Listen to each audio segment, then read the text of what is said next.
আমরা জানি মুসলিমরা একসময় একই খেলাফতের অধীনে ছিল। কিন্তু এখন সৌদি, পাকিস্তান, বাংলাদেশ আমরা সব ভিন্ন, ভিন্ন দেশ। কিন্তু এই যে বিভক্তি এর শুরুটা আসলে কোথায়? শুরুটা বলতে গেলে আমাদেরকে একটু ভেতরের দিকে যেতে হবে। একটু বিস্তারিতভাবে আমাদেরকে জানতে হবে যে আসলে এই বিভক্তির শুরুটা আসলে কোথা থেকে? হুম। আমরা জানি যে রাসূলুল্লাহ সাল্লাল্লাহু আলাইহি ওফাতের পর সমগ্র মুসলিম বিশ্ব এক ছিল। অর্থাৎ খোলাফায়ে রাশিদিনরা যে ৩০ বছর তারা ইসলামী সাম্রাজ্য পরিচালনা করেন। তারপরে আসে উমাইয়া শাসন। হুম। উমাইয়া শাসনের পরে ৭৫০ সালে আসে আব্বাসীয় শাসন। আব্বাসীয় শাসনের পর আ কিছুদিন মুসলমানরা একটু টালমাটাল অবস্থা থাকে।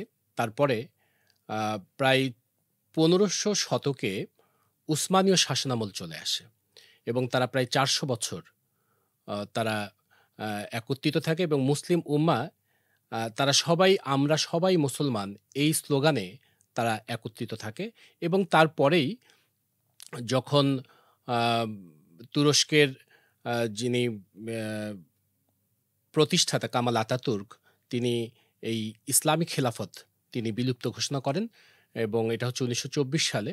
তারপর থেকেই এই মুসলিম সাম্রাজ্যগুলো বিভিন্ন সাম্রাজ্যে বিভক্ত হতে থাকে। তখন তারা আর একক শাসনাভারে তারা থাকে না। যদি আমরা বলতে চাই তাহলে মূলত আমরা এটাই বলব যে শুরুটা হয়েছিল খোলাফায়ে রাশিদিন থেকে, হুম। তারপরে উমাইয়া শাসনামল, আব্বাসীয় শাসনামল এবং তারপরে উসমানী শাসনামলের পর কামাল আতাতুর্কের এক ঘোষণার মাধ্যমে এই খিলাফতের পতন ঘটে। এই বিভক্তির শুরুটা আসলে কোথায়? রাসূলুল্লাহ সাল্লাল্লাহু আলাইহি ওয়াসাল্লামের ইন্তেকালের পর হযরত আবু বকর, ওমর, উসমান এবং আলী এই ৪ জন যাদেরকে আমরা খোলাফায়ে রাশেদা বা ন্যায়পরায়ণ খলিফাগণ বলে আমরা অভিহিত করি এবং তারা প্রায় ৩০ বছর এই মুসলমানদেরকে তারা পরিচালনা করে, ইসলামী সাম্রাজ্য পরিচালনা করে এবং তাদেরকে আমিরুল মোমিনিন বলা হতো।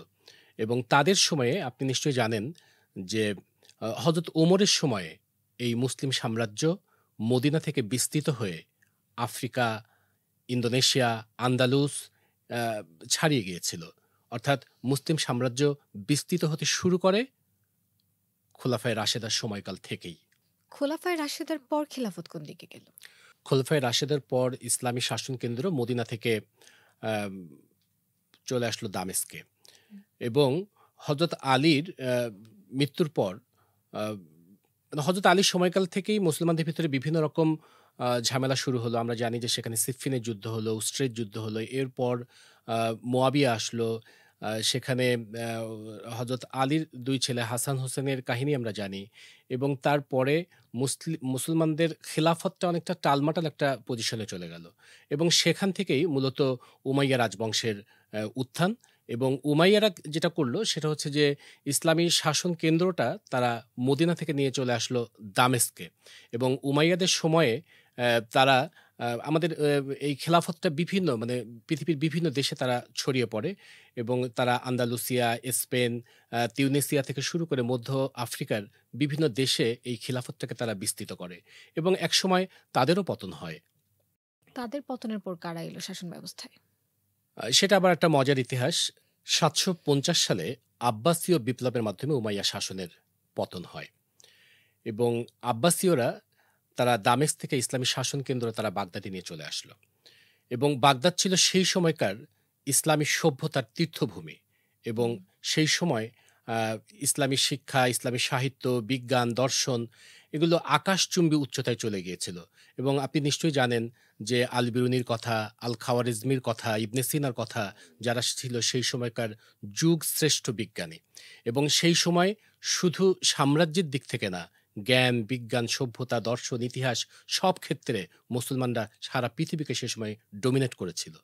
কিন্তু সময়ের সঙ্গে সঙ্গে রাজনীতি, বিলাসিতা, প্রাদেশিক বিদ্রোহ বিভিন্ন কারণে এই আব্বাসীয় সাম্রাজ্য দুর্বল হতে থাকে এবং ১২৫৮ সালে মঙ্গোলরা আব্বাসীয় সাম্রাজ্য তারা আক্রমণ করে এবং ১২৫৮ সালে মঙ্গল সম্রাট হালাকু খানের মাধ্যমে এই সাম্রাজ্যের পতন ঘটে।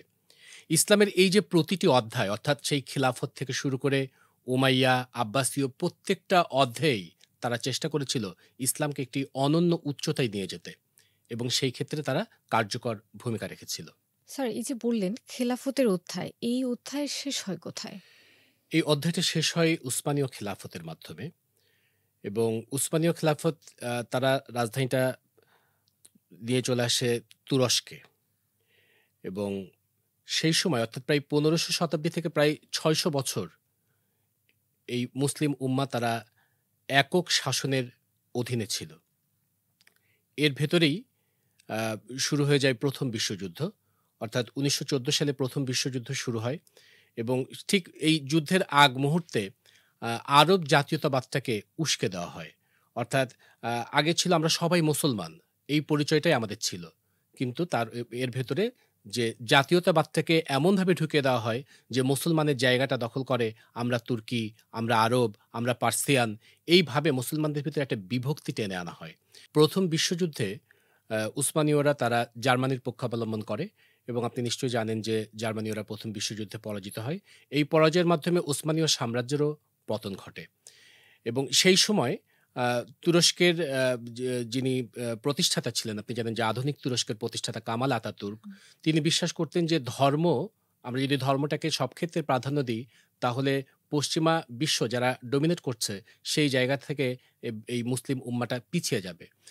সেই চিন্তাভাবনা থেকেই পশ্চিমাদের সাথে তাল মেলানোর জন্যেই তিনি আনুষ্ঠানিকভাবে ১৯২৪ সালে তিনি এই খিলাফতের অর্থাৎ এই উসমানীয় খেলাফতের আনুষ্ঠানিকভাবে বিলুপ্তি ঘোষণা করেন এবং উসমানীয়রা যখন হেরে যায়, তখন ইউরোপিয়ানরা তারা এই ইসলামী সাম্রাজ্যটাকে মানচিত্রের মাধ্যমে তারা দাগ দিয়ে কেটে, কেটে সাম্রাজ্যগুলোকে তারা আলাদা করে ফেলে। এর মাধ্যমে একটা একক খিলাফতের বিলুপ্ত হয়ে অসংখ্য স্বাধীন রাষ্ট্রের জন্ম হয়। আজকে আমরা যে বিভিন্ন রাষ্ট্রগুলো দেখছি স্বাধীন রাষ্ট্র, মূলত সেই রাষ্ট্রগুলোর উত্থান সেই সময় থেকেই।